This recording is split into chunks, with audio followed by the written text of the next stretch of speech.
Okay, so first off, we need a character. So grab some pens and paper, or pencils, whatever you have, and get drawing.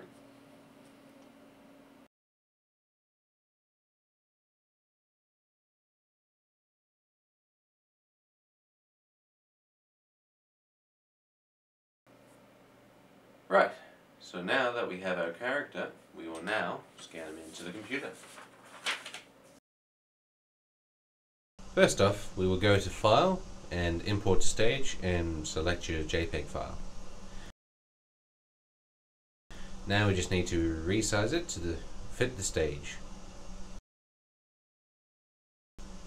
Right, now let's first assess how many moving parts there are with this character. There is the hat, the body, the eyes, the left arm, the right arm, the weight, pants, and feet. So create some layers and name them appropriately. Also move them appropriately in order of the hierarchy that they will be sitting on.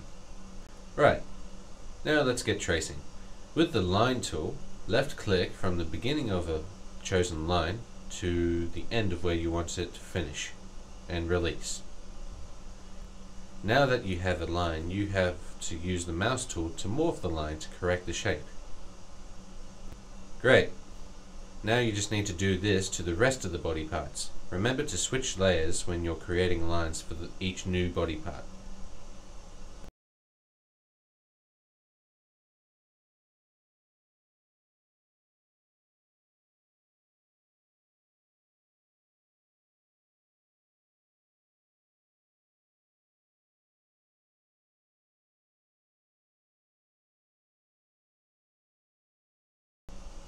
Perfect. Now that we have our shapes, we need to include fills. So grabbing the paint bucket tool and selecting the right color, paint the inside of one of your shapes. Also make sure that it is properly sealed.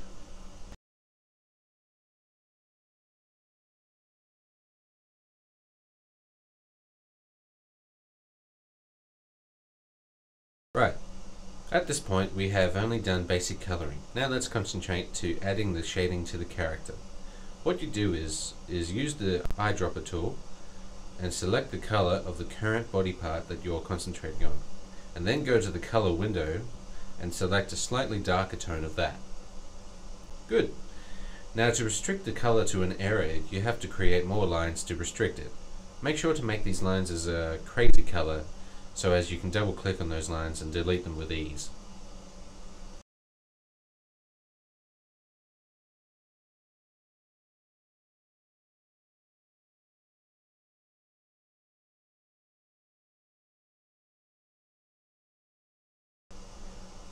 Okay, great. We now have a fully shaded character. All that's left to do is now to get him animated. So selecting all the first frames up in the timeline, then right click and select Convert to Motion Tweens. This converts each body part to a symbol or a block that you can move around later. Now for this exercise, my character is simply standing and breathing, so all I require is an in and an out phase, so 3 points of change and return. Once you have created your frames, go to your stage using the mouse tool, select a body part, and change and move it by selecting the transformation tool.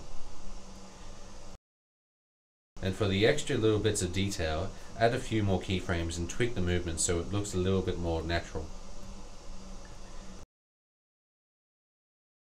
And now you have your finished animated character. From here you could export him to the desktop as whatever you like, either a QuickTime or an MPEG or even just an image, whatever you like. And that's how you do it. We have now come a long way from our original sketch to our final animation. I hope you enjoyed my tutorial, and until next time, Johnny out.